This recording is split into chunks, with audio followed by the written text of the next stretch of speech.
هاي يا بنات، عاملين ايه؟ يا رب تكونوا بخير. وحشتوني جدا جدا. فيديو النهارده جديد ان شاء الله يعجبكم، واتمنى ان هو يعجبكم. فيديو النهارده هيكون عن روتيني كطالبه في تانية اعدادي ان شاء الله يا جماعه.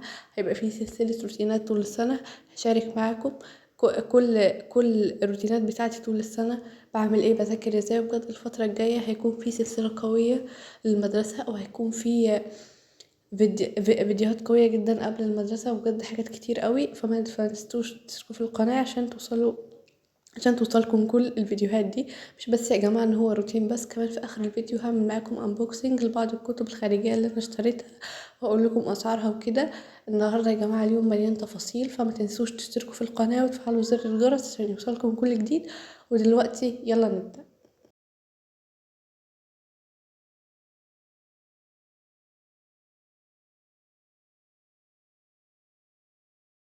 اول حاجه يا بنات، انا صحيت كانت الساعه تقريبا 11.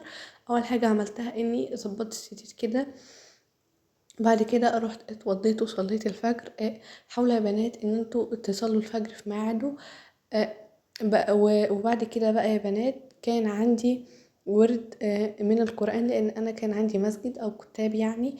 إن النهاردة كان بدري شوية، كان في على الظهر. فأنا قرأت الورد بتاعي، وبعد كده رحت عملت سكين كير روتين. استخدمت الغسول ده من كلير سيل، زي ما قلت لكم عليه قبل كده في فيديوهات كتير. هو تحفة جدا. والمرطب ده من ميلانسينول. حاولوا يا جماعة ان انتوا تعملوا سكين كير روتين يومي ثابت لبشرتكم، بجد هيغير معاكم كتير جدا. زي ما انتم شايفين، زي ما قلت لكم انا استخدمت الغسول ده والمرطب ده. وبعد كده يا جماعه رطبت ايدي بالمرطب ده من بنسيرول. ممكن اي مرطب خفيف يعني، او اي مرطب بتحبوه، بس رطبوا ايديكم برضو علشان تكون يعني شكلها حلو كده. انا استخدمت زي ما قلت لكم المرطب ده. وبعد كده رطبت شفايفي. ممكن ترطبوها باي ليب بالم يعني موجود عندكم. انا صراحه استخدمت الفازلين ده، بس يعني انا مش في العاده ان انا بحط فازلين الصبح، بس صراحه وحطيته بدل ما احط الليب بالم. هو عادي يعني، ممكن تستخدموا ليب بالم، فازلين، او اي حاجه عندكم. وبعد كده يا بنات فطرت. وبعد الفطار بقى يعني صراحة نضفت شوية البيت مع ماما. وبعد كده رحنا المسجد النهاردة كان بعد الظهر، فكان بدري. انا هنا كنت براجع سورة المؤمنون. بجد يا جماعة حاولوا ان انتوا تروحوا مسجد او كده، بجد هتحسوا بكمية راحة نفسية، وبجد هتستمتعوا قوي هناك. والوقت هناك جميل قوي. بعد كده رجعت البيت وقعدت شوية، لان انا كان يعني بعديها تقريبا من الساعة يعني 3 أو 4 كان عندي درس. فكان عندي درس ماس، فحطيت الأدوات الهندسية دي مع الكراسة والكالكوليتور وقلم رصاص. طبعا مفيش أي كتب للماس خارجية نزلت، فباخد بس الكراسة والأدوات دي والقلم الرصاص بس. طبعا يا جماعة انتوا يعني ما تنسوش تحضروا شنطتكم. خدوا معاكم مية، خدوا معاكم فلوس، ويعني خدوا كل الحاجات اللي انتوا محتاجينها، عشان مثلا ما تضطروش انتوا تنسوا حاجة او كده. فانتوا خدوا كل الحاجات اللي محتاجينها. وهنا يا جماعة انا كنت بوريكم استبان، المفروض ان هي هنزل املاها قبل ما امشي يعني. فبس كده يعني هحطهم كلهم في الشنطة، وهاخد الموبايل. وبعد كده هنزل بقى عشان اروح الدرس، وان شاء الله هوثق لكم وانا راجعة من الدرس. بعد كده يا بنات انا هنا بقى كنت راجعة من الدرس، كنت بصور لكم وانا راجعة. كانت حوالي الساعة تقريبا يعني 5:30 أو 6:15. بجد يا جماعة السما ساعتها كان شكلها تحفة بجد. يعني أنا بحب قوي منظر السما والغيوم. مش عارفة ليه السما كان شكلها حلو قوي، كان الجو هوا كده. كنت عايزة أقعد في الشارع، مش عارفة ليه، يعني حاسة إن بجد الجو حلو قوي. بعد كده روحت البيت، قعدت شوية واستريحت وصليت العصر. وجبت يا جماعة دي طعمها حلو قوي يا جماعة بجد. يعني أنا قبليها اتغديت بس يعني. وبعد الغدا جبت دي طعمها تحفة تحفة قوي قوي يا جماعة. وبعد كده قعدت استريحت شوية عشان أكمل مذاكرة. سمعت يا جماعة المحاضرة بتاعة مستر محمد صلاح بتاعة النحو. هي المفروض للثانوي، بس بجد يا جماعة اسمعوها، فيها كل أساسيات النحو. هتفيدكم لو انتوا مثلا في إعدادي، أو لسه داخلين إعدادي، أو داخلين تالتة إعدادي. بجد هتفيدكم قوي. أنا هنا كنت يعني محضرة ورقة فلوسكاب عشان أكتب فيه الملاحظات المهمة والقفزات والحاجات دي. وكنت محضرة قلم وكنت بسمعها هنا. يعني انا كنت مخلصه منها شويه، كنت بصور لكم وانا بسمعها. هي المحاضره هي طويله شويه. هي تقريبا 3 ساعات، بس هي بجد تستاهل ان انتوا تسمعها، مفيده جدا. بعديها يا جماعه رحت ذاكرت دراسات. ويا جماعه انا دلوقتي هعمل لكم انبوكسنج لكتاب الدراسات ده من كتاب الامتحان. دي نسخه 2026 الفصل 11 زي ما انتم شايفين. الكتاب يا جماعه بجد شكله حلو. انا دلوقتي يعني هوريكم من جوه في كام وحده وفي كام كده وفي كتب ايه معاه. بعد كده هبدأ أذاكر معاكم أول درس.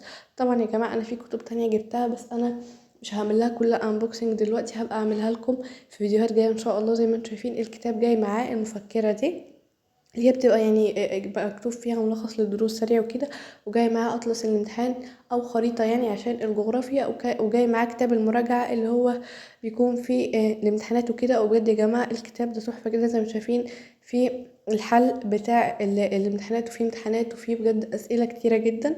انا دلوقتي بقى هفتح معاكم هنشوف اول حاجه في الكتاب، وهنشوف فيه كام وحده. زي ما انتم شايفين اول حاجه محتويات الكتاب عندنا 4 وحد، عندنا تقريبا وحدتين جغرافيا ووحدتين تاريخ. انا يا جماعه انا صراحه يعني بالنسبه لي انا بحب التاريخ اكتر من الجغرافيا. اكتبوا لي تحت انتوا بتحبوا التاريخ اكتر ولا الجغرافيا. هنا يا جماعه كان في كده اهي اهم المفاهيم الجغرافيه دي، طبعا احنا واخدينها كلها قبل كده، بس هو كان كاتبها يعني بيراجع عليها، فانتوا ممكن برضو تقرأوهم، او لو مثلا مش حافظين منهم حاجة تحفظوهم، عشان بجد دول هيساعدونا جدا في المنهج لو كنا عارفينهم.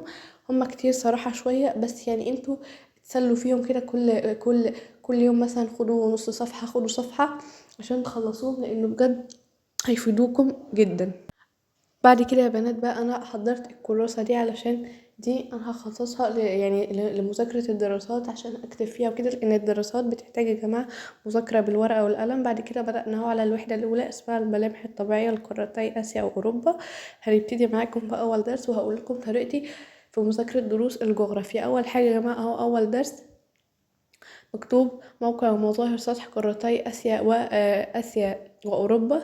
أول حاجة يا جماعة إن هو كاتب هنا في الصفحة التانية بعيد عن عنوان الدرس، كاتب إن احنا تعرفنا في العام السابق يعني على كذا وكذا، فانتوا برضو تقرأوا الحاجات دي. وبعد كده أنا يا جماعة أنا يعني بالنسبة لطريقتي في مذاكرة دروس الجغرافيا، إن أنا باخد كل نص صفحة بذاكرها كويس وبالتركيز، وبعد ما بخلص كل صفحة برجع عليها الأول، وبعد كده بنتقل للصفحة التانية. بعمل كده مع أي درس. ويا جماعة لو في أي حاجات مهمة بخطط عليها، مثلا في أسئلة بما تفسر بعلم عليها، في حاجات مهمة ممكن أكتبها في كراسة تانية. وذاكروا يا جماعة الدراسات بالورقة والقلم، لأن هي يعني كلها حرفيا سواء يعني كانت جغرافيا أو تاريخ بتحتاج مذاكرة بالورقة والقلم. وبعد ما بخلص يا جماعة بيكون كده في تدريبات مثلا اللي هي زي يعني كورس صغير سريع كده، فده انا بحله. وده يا جماعه اللي بياكد لكم ان انتوا فهمتوا ولا لا. لو انتوا جماعه اهو زي ما شايفين اهو مكتوب التدريب الاول، لو انتوا مثلا حليتوا في حاجه غلط ارجعوا الحاجه اللي حليتوها غلط في الجزء بتاعها من الدرس وذاكروها تاني، عشان تكونوا ضامنين 100% ان انتوا فاهمين الدرس وان انتوا حالينه صح. بجد يا جماعه لو مشيتوا في الطريقه يعني بالطريقه دي بجد هتذاكروا الدراسات تبقى سهله جدا. بعد كده هو عامل هنا اهم نقاط الدرس، ملخص لكم الدرس كده سريعا. وبعد كده جايب اسئله كتاب المدرسه واسئله كتاب الامتحان، اسئله كتير يا جماعه حلوه كلها. وفي هنا يا جماعه كمان اسئله للتميز، ودي بجد يا جماعه حاجه حلوه قوي كتاب الامتحان عاملها، علشان بجد دي هيكون مستواه حلو، دي المستويات اللي بتيجي في الامتحان. وطبعا يا بنات بعد ما خلصت عملت نايت سكين كير روتين واتعشيت وكملت طبعا بقيت صلوات اليوم اللي هو المغرب والعشاء.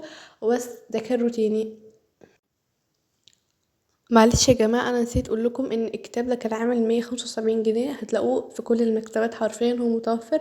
روحوا اشتروه لأنه بجد حلو. وبس كده يا جماعة، ده كان فيديو النهاردة، أتمنى يكون عجبكم واستفدتوا بيه.